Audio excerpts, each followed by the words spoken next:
Bonjour, bienvenue à la mission en ligne. Donc, c'est un plaisir que vous soyez branchés. Et nous avons avec nous un jeune pasteur notoire à Montréal. C'est un ami personnel à moi. Nous avons avec nous pasteur Caleb Bartellus. Bonjour, pasteur Bertoli. Bonjour à vous tous de l'Église La Mission. C'est un privilège d'être sur votre plateforme. Merci de m'avoir. Je t'en prie. Donc, je vais le tutoyer parce que, bon, on se connaît. J'aimerais simplement vous le présenter.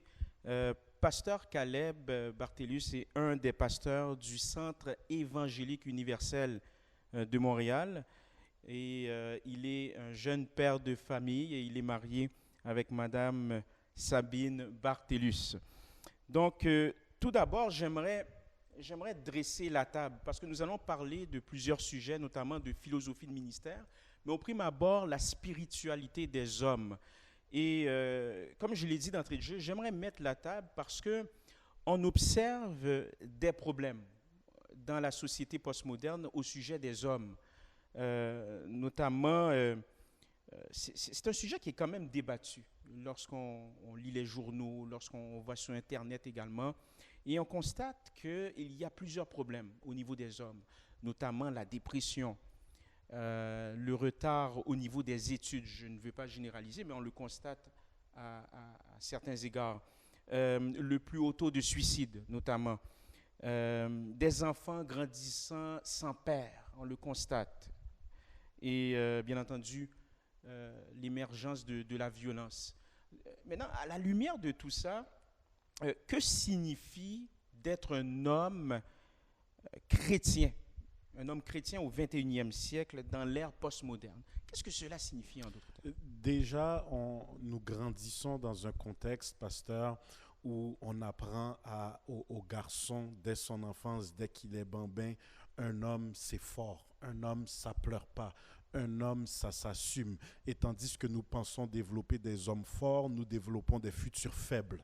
Le C'est fait vrai. que l'homme soit trop intraverti, il apprend à confiner ses émotions. Et en confinant ses émotions, en confinant ses réactions, en confinant sa vraie manière de vouloir s'exprimer, ben, il confine aussi une future spiritualité qui ne sera pas ce qu'elle doit être. Donc, nous mettons beaucoup d'accent sur l'homme est fort, mais on empêche à l'homme de vivre pleinement ses émotions. Et timidement, maintenant, il vit ses émotions dans la présence de Dieu. Timidement, il prie. Timidement, il extériorise ses émotions. Et cela découle même sur la spiritualité.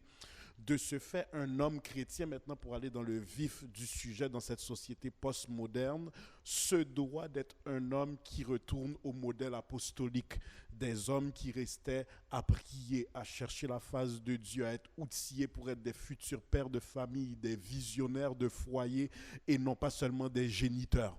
Mais tout ça, c'est une éducation qui commence au berceau et qui doit se compléter aussi à l'église. Bel exercice d'outiller les hommes de la mission, mais plus d'églises devaient répéter le modèle parce que très souvent, et on en est victime au complexe CUM, très souvent le programme pour les femmes est 5 étoiles, mais le programme pour les hommes est toujours C'est timide et vrai. négligé. Ça, c'est vrai. C'est vrai. On constate que c'est même une culture, hein, n'est-ce pas? Mais est-ce que c'est dû au fait, justement, tu viens de l'énoncer, que les hommes vont confiner leurs émotions. Et on le sent, on le voit aussi hein, dans la prière, ils vont prier timidement, ils ne sont pas prêts à louer le Seigneur. Pasteur, je ne C'est- comprendrai jamais pourquoi on veut, si j'élargis la parenthèse, plusieurs sont contre le sacerdoce des femmes, alors que les femmes sont constamment en prière, alors que le plus grand message de l'histoire de l'humanité, à savoir il est ressuscité, a été porté par des femmes, Totalement. tandis que Les les premières hommes évangélistes. exact. Tandis que les hommes sont cachés par peur de représailles des Juifs et des Romains.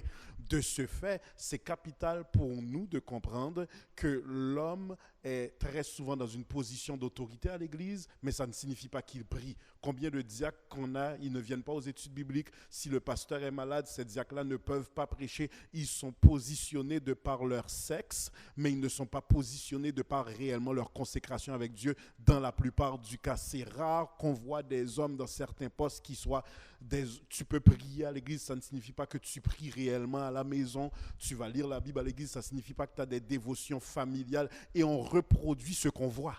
Totalement, totalement. Et c'est même religieux, redondant. Oui, tandis que c'est la femme, si tu vois qu'elle prie au sanctuaire, très souvent c'est une femme de prière à la maison. On a trop d'hommes, le peu d'hommes qui remplissent nos sanctuaires sont des gens qui viennent à l'église, mais qui n'amènent pas l'église dans leur environnement. Et c'est quelque chose, maintenant je semble généraliser, mais croyez-moi, ça ne s'applique pas à tous, on ne fait que parler. Mais c'est capital pour nous de comprendre que le père a une responsabilité de montrer à son fils dès l'enfance, on lit la Bible. On prie, on laisse sortir nos émotions de la bonne manière. On vit notre relation avec Dieu. Un vrai homme, un homme fort, c'est un homme qui connaît son Jésus. C'est un homme qui développe sa relation avec Dieu. Dès l'enfance, on doit les habituer qu'un homme qui veut réussir dans la vie, ce n'est pas seulement quelqu'un qui se dépasse dans ses études, mais c'est quelqu'un qui donne la priorité à Dieu dans sa vie. Et justement, ça m'amène à une autre question. À la lumière de ce que tu viens d'énoncer, Pasteur Caleb, quels sont les traits distinctifs que Dieu a donnés à l'homme et quelles sont ses responsabilités?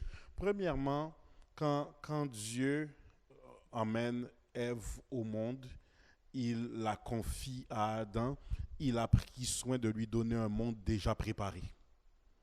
Un monde déjà préparé. Donc l'homme, qu'est-ce qu'il doit faire? Ça nous montre qu'il doit être un visionnaire pour sa famille. Absolument. Il doit être un visionnaire et il doit être le pasteur de sa maison. Donc c'est capital pour vous, mesdames, tandis que vous êtes célibataires. Si l'homme qui vous interpelle n'est pas capable de prier avec vous maintenant, tandis qu'il n'y a pas encore de péripéties, maintenant, tandis que vous n'êtes pas encore dans une vallée, tandis qu'il n'y a pas encore de bisbilles, tandis qu'il n'y a pas encore les enfants en crise d'adolescence, s'il ne peut pas prier maintenant que vous n'êtes même pas encore une seule chair, c'est déjà un red flag pour vous dire n'allez pas plus loin. Parce qu'un homme qui n'est pas habitué à prier, ça ne se développe pas du jour au lendemain. Et si tu me permets, Pasteur Caleb, garde ton idée, c'est très important. Je vais renchérir, combien de fois dans nos ministères qu'on entend dire, quelques années après le mariage, la femme constate que son homme n'est pas réellement un homme qui est versé dans la relation avec Dieu, dans sa relation avec Dieu. Et combien de fois la jeune femme va dire, hey, si je le savais. Oui. Je le savais au fond. Oui. Et les signes étaient là, mais nous les ignorons tant aussi longtemps que la fondation n'a pas été testée.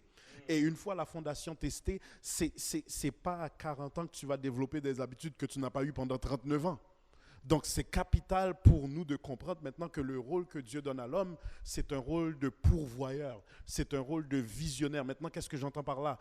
L'homme doit maximiser chaque dollar dans sa maison et mettre la famille sur un projet. Bon, aujourd'hui, nous parlons économie parce que dans 3 ans, nous voulons un triplex. Dans 2 ans, nous voulons un condo. Nous allons économiser parce que cette année, nous étions à Cuba. L'an prochain, on va aller prendre nos vacances à Dubaï. Mais c'est un visionnaire qui donne un sens de direction au mariage, toujours en partenariat avec son épouse. Mais l'Éternel a demandé à la femme de suivre l'homme. Maintenant, quand on parle de l'homme et le chef de la femme, on ne parle pas d'un chef dictateur, d'un chef macoute, mais on ne parle pas non plus d'un chef d'un point de vue force physique. On parle d'un visionnaire, on parle d'un penseur, on parle de quelqu'un qui a une conceptualisation de la vie à deux, qui rassure la femme, qui rassure leur progéniture et qui est capable maintenant d'être intentionnel. Ça veut dire quoi? Dieu n'a pas créé de feuilles, Dieu n'a pas créé de bancs, Dieu n'a pas créé de crayons, il a créé un arbre. Donc, à partir des ressources que Dieu donne, une vision émane. Donc, l'homme, quand il reçoit maintenant la provision de la maison avec sa femme, il s'assoit maintenant, mais ils doivent être capables maintenant de voir qu'est-ce qu'on va léguer à nos enfants dans la génération à venir. Et tout ça, ça ne part pas de quelqu'un qui a reçu des millions de son père, ou ça part de quelqu'un qui comprend que Dieu est un Dieu planificateur, Dieu est un Dieu penseur, Dieu est un Dieu intentionnel. Et c'est là maintenant que Dieu appelle l'homme à arriver, quelqu'un qui est toujours en mode projet. Excellent, Pasteur Caleb. Merci infiniment. Euh, Ça m'amène à une question, et c'est quelque chose qu'on constate depuis, je dirais, une vingtaine d'années. Qu'en est-il des hommes à l'Église? Qu'est-ce que j'entends par là? C'est que on est en, comment dirais-je, on n'est pas beaucoup dans l'Église. Il n'y a pas beaucoup d'hommes. On le constate. Et je l'ai constaté auprès de la génération, notre génération précédente. Au sein de notre génération, on constate qu'il y a plus de femmes et la génération suivante est encore moins. Donc, visiblement, on constate qu'il y a quelque chose qui ne tourne pas rond. Mais qu'est-ce qui fait ça?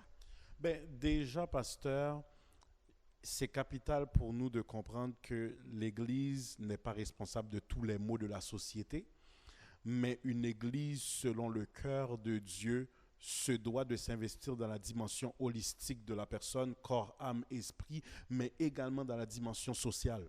Totalement.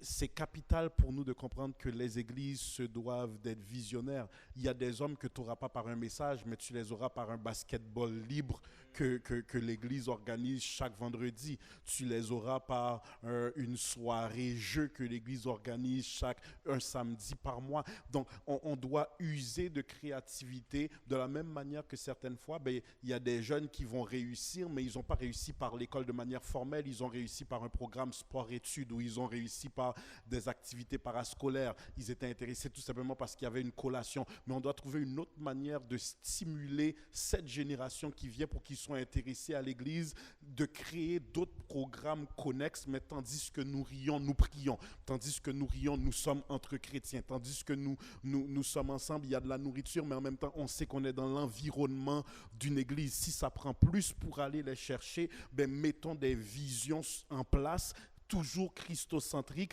mais allons chercher plus de programmes pour aller les chercher parce que les femmes sont naturellement spirituelles. Elles parlent, donc vrai. elles prient. C'est vrai. Ce sont des êtres qui aiment parler, donc c'est naturel pour elles prier. Nous, nos émotions sont beaucoup plus confinées.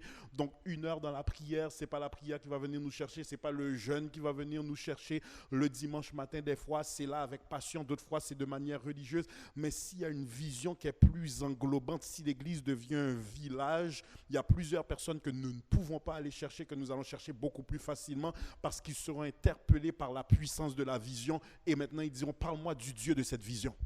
C'est tellement vrai parce que qu'est-ce qui vient nous chercher les hommes généralement, c'est la vision réellement. Oui, on a un rêve, mais quelle est la vision?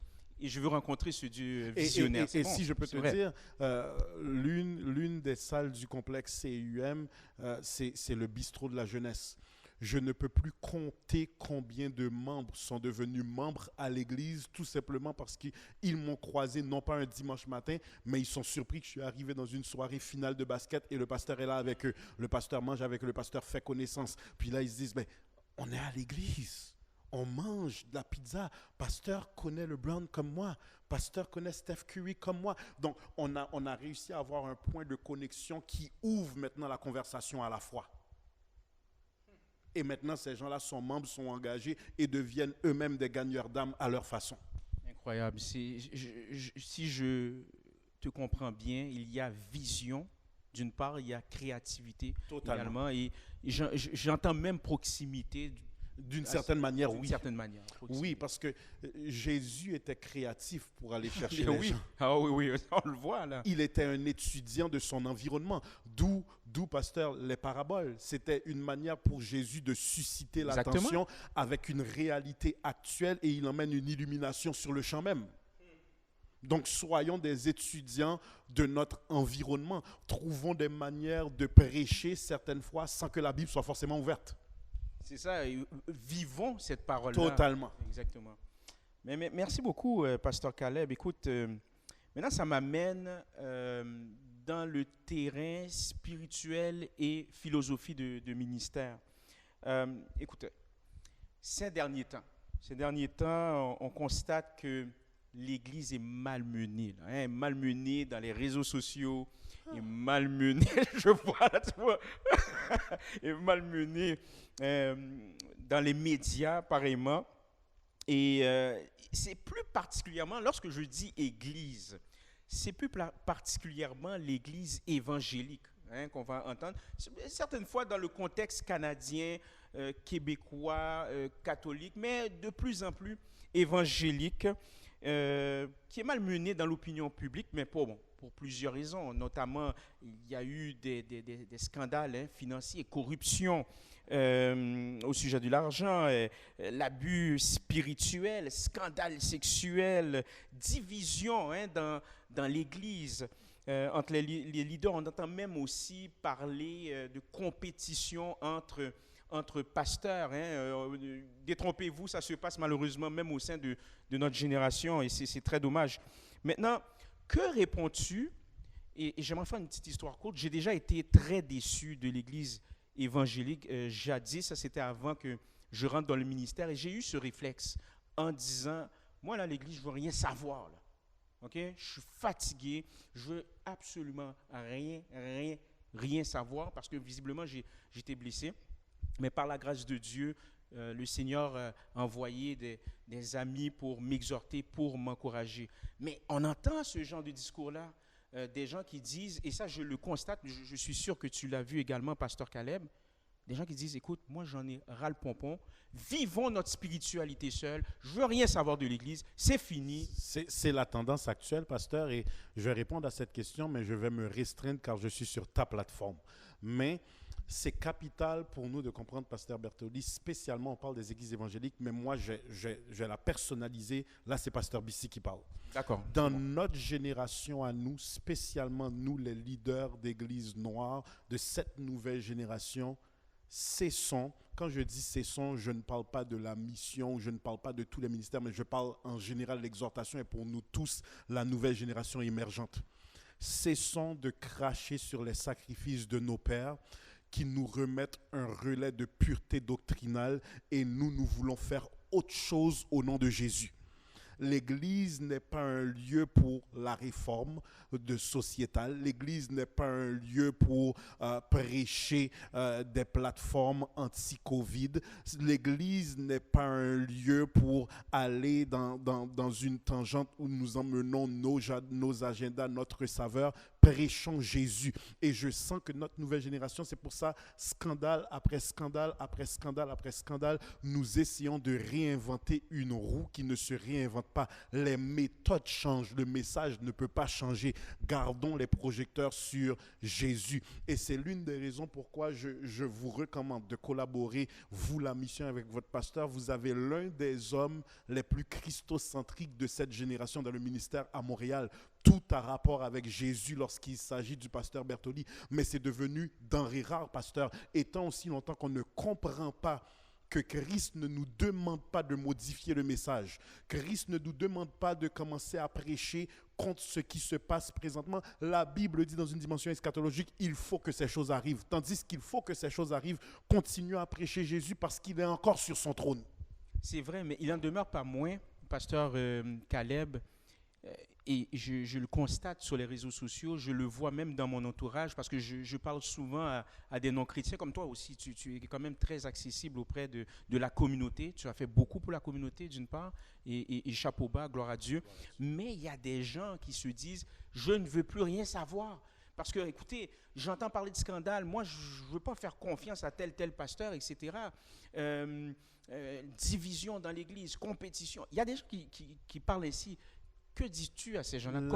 Quoi faire? Déjà, nous devons nous repentir de ce que l'agenda de l'homme prend trop de place sur l'agenda du Saint-Esprit. C'est vrai, c'est Ancienne génération comme nouvelle génération. La tradition au détriment d'exposer une relation. Les dogmes, donc nous avons encore une présentation très mosaïque et non pas grasse.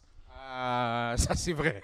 Très, très mosaïque. C'est le axé sur le faire et ne pas faire. On veut changer la personne avant même qu'elle soit entrée, alors qu'une fois entrée, c'est le Saint-Esprit qui la change. Donc, nous donnons un joug que Christ dit, déposez ce joug-là, prenez le mien, mon joug est facile, mon fardeau léger. Donc, ce qu'il faut dire à la personne, c'est exactement ce que la mission fait. Viens et vois. Viens faire ton expérience avec Dieu, qui que tu es, quel que soit ton look. Jésus regarde à ton cœur, viens. Nous devons simplifier le message. Deuxièmement, nous en tant que pasteurs, nous devons cesser d'être ostentatoires. Tu n'es pas Totalement. plus loin parce que tu as une Mercedes ou parce que tu as une Lexus ou tu as une Bentley. On a failli cette génération avec un faux message de ce que nous appelons succès, c'est plutôt ambition personnelle. Parce que très souvent, nous avons la voiture, nous n'arrivons pas à la payer. Nous avons la grande maison, nous n'arrivons pas à la payer. Nous vendons un rêve que si tu fais ce que je fais, tu seras béni comme je suis béni. La vraie bénédiction, c'est de connaître Jésus. La vraie bénédiction, c'est de... Donc, on doit ramener le message à l'essentiel. Connaître que Jésus, c'est la bénédiction. Maintenant, si je cours derrière Jésus, il est possible que la maison court derrière moi, la voiture court derrière moi, l'argent court derrière moi. Mais Matthieu 6, 33, je cherche d'abord le royaume et je n'aurai même pas à prier pour les autres choses. Elles me suivront. Donc, retournons à un message qui va rassurer cette génération que leurs poches ne sont pas prises en otage. Ça, c'est vrai. Leurs poches ne sont pas prises en otage. Et la personne qui est bénie maintenant par défaut va dire, comme je suis béni, je supporte. Totalement. Ça, c'est tellement vrai, c'est vrai. Donc, enlevons un évangile d'apparence, enlevons la sainteté qui s'identifie à l'apparat vestimentaire et disons aux gens tout simplement, c'est simple pasteur, l'église est un hôpital, le chirurgien c'est Jésus, le médicament c'est la grâce. C'est vrai ça. Je suis vraiment heureux que tu parles ainsi parce qu'on entend tellement de choses, notamment en période pandémie. Toi ainsi que ton église, vous avez fait la différence. Nous avions aussi contribué, mais on entend des gens qui disent « Oh, l'Église ne fait absolument rien ». Et là, ça devient un engrenage. Les gens sont frustrés carrément, mais c'est bien de retourner effectivement à l'essentiel. Gloire à Dieu pour de vrai pour cette réponse, Pasteur Caleb. J'aimerais maintenant rentrer dans la philosophie de ministère. On va cuisiner un peu, Pasteur Caleb. Allons-y. Je me souviens, il y a quelques années, tu m'avais invité à prêcher pour la jeunesse à l'époque. Ça fait presque 15 ans de cela. Le temps passe vite. C'est incroyable, le temps passe vite. Et je me souviens, j'avais apporté la parole, nous étions plusieurs prédicateurs, etc. Et puis, j'avais apporté la parole et j'avais constaté quelque chose que je n'avais jamais vu auparavant. Et tu appelais ça, tu appelles ça encore, les porteurs d'armes. Et moi, lorsque je voyais ça à une certaine époque, je vais te le dire, j'étais choqué. J'ai dit, mais pour qui il se prend là? C'est quoi ça? Hey, on n'est pas aux États-Unis, les gardes du corps, etc.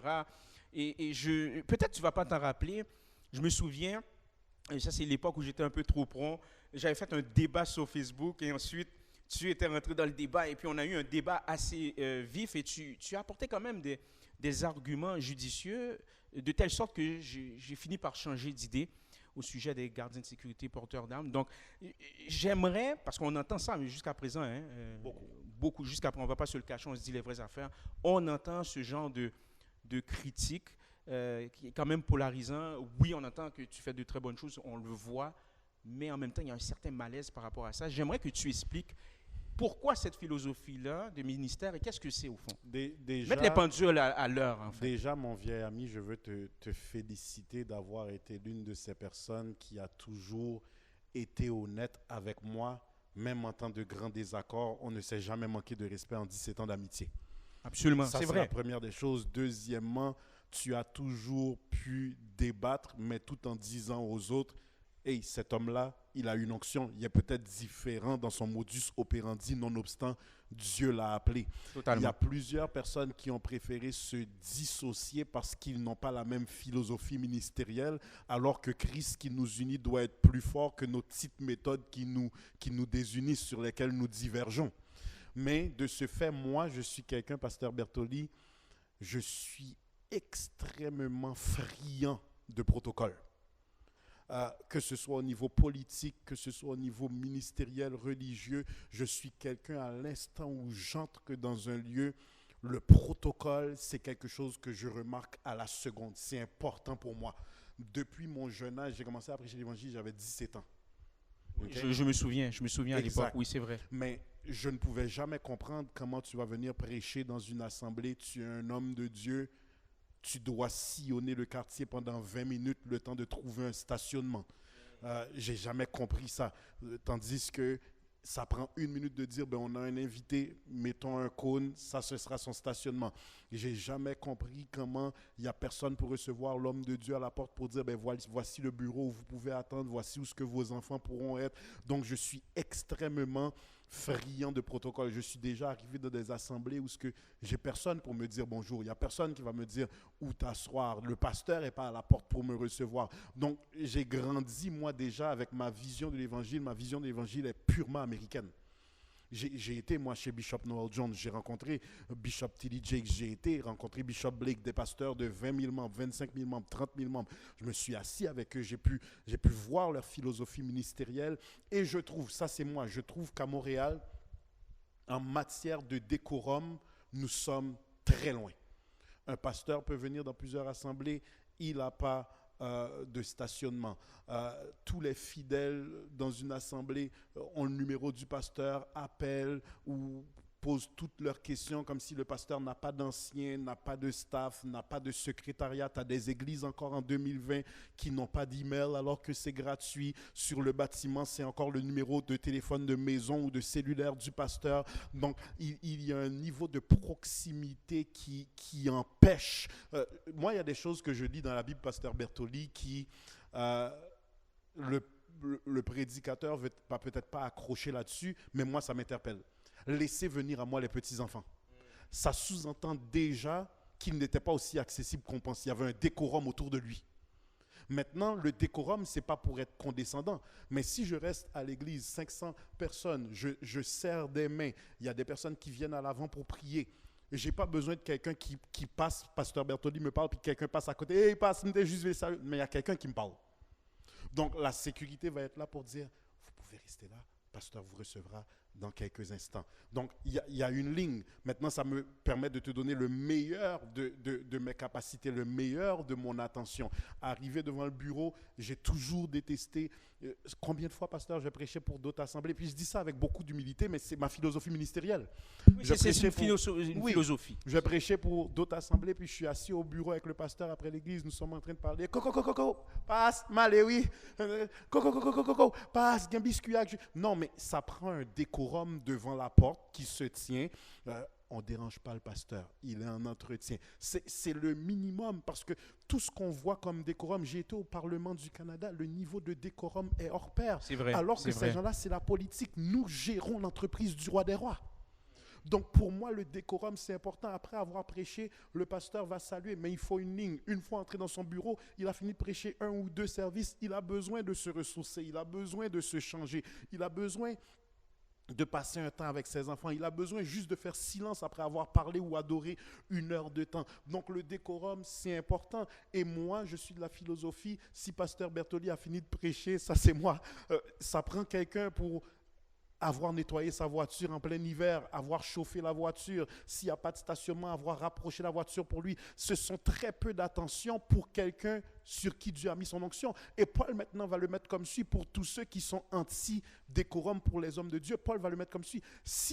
Voici comment Paul va le mettre, et c'est pour montrer que ma position n'est pas exagérée. Si j'ai moissonné en vous ce qui est spirituel, est-ce un problème si vous moissonnez en moi ce qui est matériel? Donc, le point que j'emmène, c'est très peu de service. Ce que vous faites, pour moi, c'est temporaire. Ce que je sème en vous, c'est pour l'éternité. Et le décorum, ce n'est pas parce que je me vois comme une vedette, c'est parce que l'onction qui est sur ma vie... Excuse-moi, pasteur, ça c'est très important que ce dont tu viens de dire, parce que on a déjà discuté de ça, là, ok? On est honnête, là, tu viens de le dire. Il y a des gens qui pensent ça. Oui. Okay? Qui dit, oh, il est ostentatoire, il se prend pour qui? Oui, mais va le parler, là.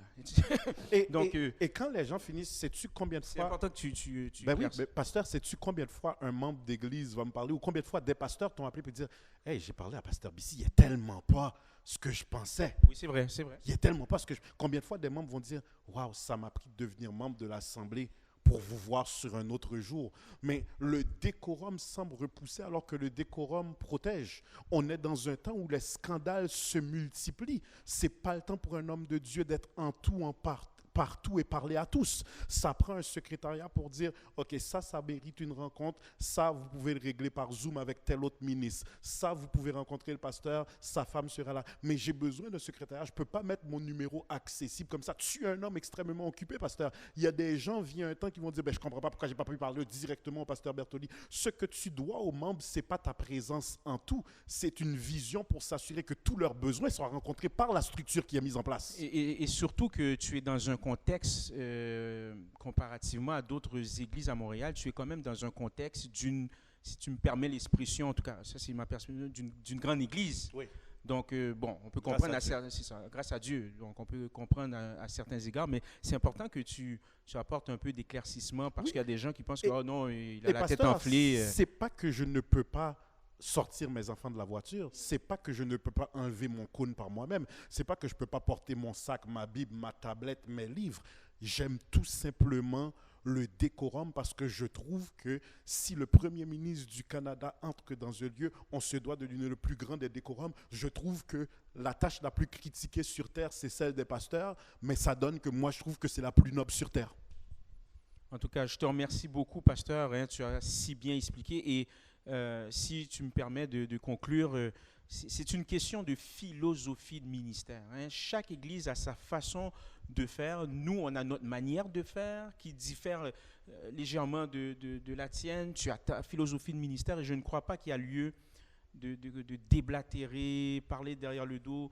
Je crois qu'il faut avoir une discussion. On est des hommes de Dieu, on peut discuter. Est-ce que tu me permets une seconde, pasteur, pasteur, parce que tu as parlé de l'aspect sécurité. Oui, s'il vous plaît. Je ne voudrais pas, en cette année 2020, depuis le 11 septembre, chaque attroupement d'individus, spécialement les lieux, centres commerciaux, centres sportifs, lieux religieux, sont devenus des lieux de danger potentiel. De la même manière que chaque personne entre pour être une solution, chaque personne peut représenter aussi un problème en soi. Nous prions les yeux fermés, mais la Bible dit prier éveillé. Maintenant, bien sûr, la Bible parle d'un point de vue spirituel, mais n'oublions pas, Pierre, là, quand il a coupé l'oreille de Malchus, il était armé. Ça signifie quoi? Le problème, ce n'était pas qu'il soit armé, ce n'était pas ça le problème. Le problème, c'est qu'il l'a utilisé dans un moment kairos où Jésus était dû pour être livré. Le problème, ce n'est pas que Pierre est attaqué, c'est qu'il est attaqué dans un mauvais moment qui était le temps de Dieu pour Jésus. L'idée maintenant, c'est que nous devons veiller, et je disais même à un pasteur qui prêchait sur les réseaux sociaux, attaquait le Coran, attaquait les musulmans. J'ai dit, pasteur, ce que tu fais, tu mets ta famille en danger, tu mets les membres en danger, tu mets l'adresse de ton église en danger parce que tout discours n'est pas pour les réseaux sociaux et Jésus n'aurait pas adopté cette approche non plus. Prêchons le Christ, évitons certains sujets de bisbille parce que l'Église est devenue un lieu de danger. Donc c'est dangereux pour une centaine, 200, 300, 400 personnes de se rassembler. Tout le monde est spirituel, mais il n'y a personne qui regarde. Je te donne un exemple. Quelqu'un est venu au complexe CUM en 2017. La madame est schizophrénique et après l'Église, elle a le nom de ma fille, elle a son visage en tête, mais dans son esprit, après l'Église, elle a un seul mandat, partir avec ma fille. Incroyable. Oui, à l'époque, ma fille avait 3 ans. Je me souviens de cet incident-là, tu m'avais expliqué Elle ça. croise Olivia dans un secteur du bâtiment qui a des vitres. C'est une zone où se trouve mon bureau et tout ça. Puis Olivia joue et tout ça. Puis elle dit, Olivia, viens, on s'en va. Le vestibule est rempli de personnes qui sortent et ma fille se dirige vers elle pour partir. Et Olivia, viens, on s'en va. La sécurité de la zone, ils ont pris le bras de mon enfant. Ils ont dit, l'enfant ne va nulle part. C'était la dernière fois que j'ai vu cette madame. Combien de fois à l'église, après l'église, on est obligé de bloquer les portes quand tout le monde est parti? Au moins à 7 reprises, des étrangers viennent à la porte frapper, demandent de l'argent. Demandent de l'argent. Combien de fois on a vu des gens qui rôdent dans la zone des finances, qui cherchent où se trouve le bureau des finances, tandis que nos yeux sont fermés, ils vont se préparer pour aller voler. L'église se doit d'être un lieu, surtout une église de 65 000 pieds carrés où on peut se perdre. Tu as besoin de sécurité et on doit comprendre aussi que tout le monde ne vienne pas dans la présence de Dieu avec des bons motifs. Le prêtre catholique qui a été attaqué l'an dernier. Oui, je m'en souviens. OK? Je m'en souviens. Et s'il y avait eu un garde de sécurité devant les escaliers de chaque côté qui disait personne passe par là? Ou est-ce qu'il aurait osé attaquer, monter et attaquer un prêtre octogénaire s'il y avait de la sécurité devant? Donc moi, je ne dis pas à ma sécurité ne priez pas. Je dis priez avec les yeux ouverts. Dès que quelqu'un semble vouloir dépasser un paramètre qui n'est pas le sien, la sécurité fait juste se lever. Tu comprends déjà que cette zone-là, c'est une zone interdite. Pas pour la protection du pasteur, pour la protection de chaque personne qui pénètre dans l'édifice. Très, très important à le spécifier. Ce n'est pas nécessairement pour ta protection, mais la protection de l'Église locale. Pasteur Caleb, merci infiniment d'apporter cet éclairage. C'était grandement apprécié. Je suppose que vous aviez également apprécié. Eh bien, c'était une édition de la mission en ligne. Et on va avoir d'autres sujets comme ça, n'est-ce pas, au sujet du ministère, au sujet des finances, le couple également. Donc, restez branchés avec nous et écoutez, on vous aime. À la prochaine.